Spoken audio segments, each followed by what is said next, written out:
I'm Sharon O'Quinn, and I was one of the first members of the church.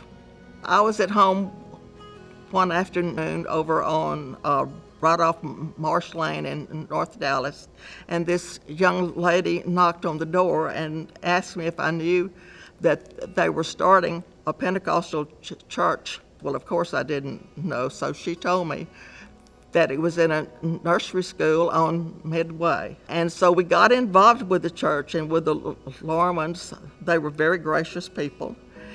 And I was really happy that they had started a church in North Dallas. My name is Russell W. Lorman, and my wife and 3 daughters and I moved to North Dallas in the year of 1973. My story is that Pastor R.E. Johnson of Richardson, Texas, had came to preach for me and mentioned the fact that they'd like to start a church in North Dallas. And then finally, after my wife and I fasted, prayed, we felt like we needed to go to Dallas, called Brother D. Hart, and asked him if it was still open to go there. And he said, yes, I've been holding it for you because God told me you were coming. In October, we started the church in a private school in North Dallas on Midway Road. We had to put everything back in order, all the chairs back in order, and everything worked out real good, and they were very good to us. We moved and started having church on Morning Star Lane in our garage, and we ran about 40 to 50 there. We bought church property on Merle Road. After I had everything prepared, we started to build it.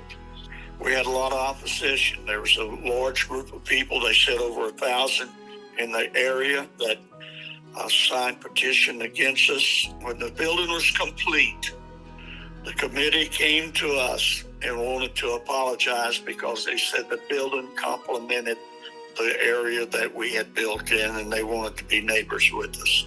And they made this statement: after all, we're all going to the same heaven. I thank the Lord for the people that worked with us. I thank the Lord greatly, many times, for Brother Gidros following us and doing such a great work.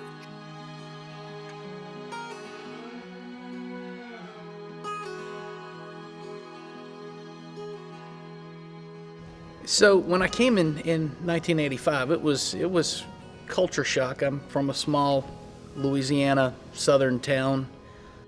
Brother Gidros, he told me on more than one occasion that our church has to look like our community.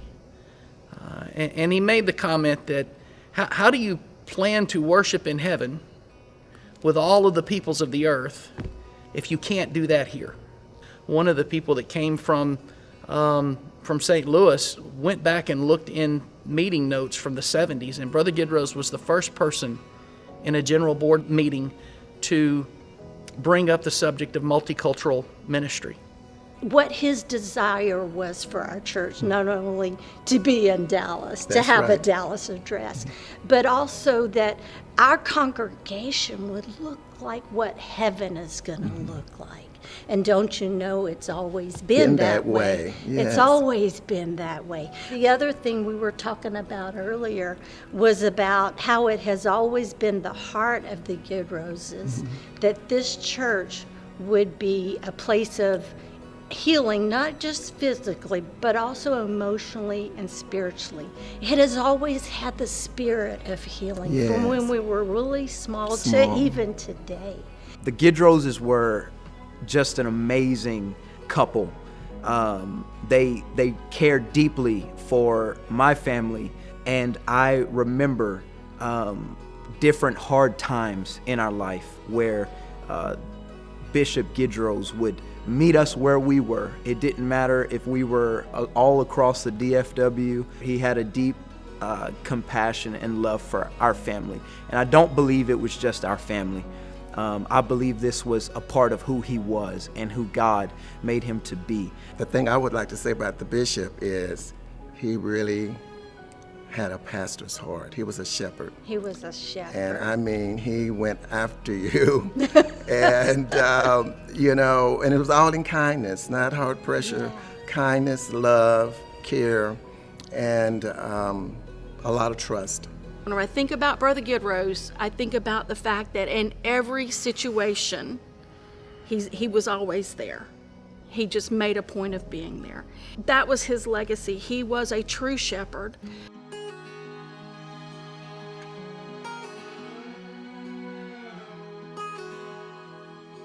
Any pastor who comes into an established church knows that it's going to take a number of years to become the pastor of these people, to be considered by the people as the leader. Brother Gidrose's role in the background was, that's your pastor, get with him, do not make him wait to become the leader of this church. He's it now, let's roll. And it was a testament to both of them that they managed their relationship and the relationship with the members of this church, and it just launched from that point. We were blessed with the Manns. Oh, yes. I mean, Remember that dinner that yes, when we first met them? I do. And it's like God just knew. He knew who we needed, when we needed them. I remember after that dinner, I was meeting with Bishop, and Bishop said, Brother Marvin, we found a pastor. Yeah. We found a pastor. I thank God for the Manns. Yes. I thank God that God gave us the right family to lead and direct us, to cast the vision further. My family and I have been attending the Life Church since January of 2019. One of the first things we noticed was the worship, the atmosphere of worship. I have been in the church my entire life. I received the Holy Ghost when I was 9 years old. God has He has come through for me so many times. But since being here in the last 5 years, I can honestly tell you, I have gone deeper than I have ever gone in my life. It was June 2020 when my girlfriend and I returned here to the Life Church with broken hearts, but open hearts. We talked to Pastor Mann. He helped us through so many broken moments in our life. We ended up getting married here at the Life Church. My wife and I would not be where we are today and where we are headed, walking in our God-given purpose, if it wasn't for Pastor Shay and Bridget Mann. Brother and Sister Mann came in, and Brother Mann said, we have already had our crisis of faith. We've already walked through the fire. We know who we are. This is what we are. And they have been as steady and as convicted and as doctrinally what we are as we have ever been. There's never been any kind of change in that. The foundation is the foundation. The rock upon which our feet are planted is the same. So last week I was thinking of the passage in Romans where it says, how can they hear without a preacher? And how can he preach unless he is sent? So we just want to thank you, Pastor Shay Mann, Sister Bridget Mann. Thank you for being sent. Thank you for listening to the call of God and being our shepherd. We appreciate you so much.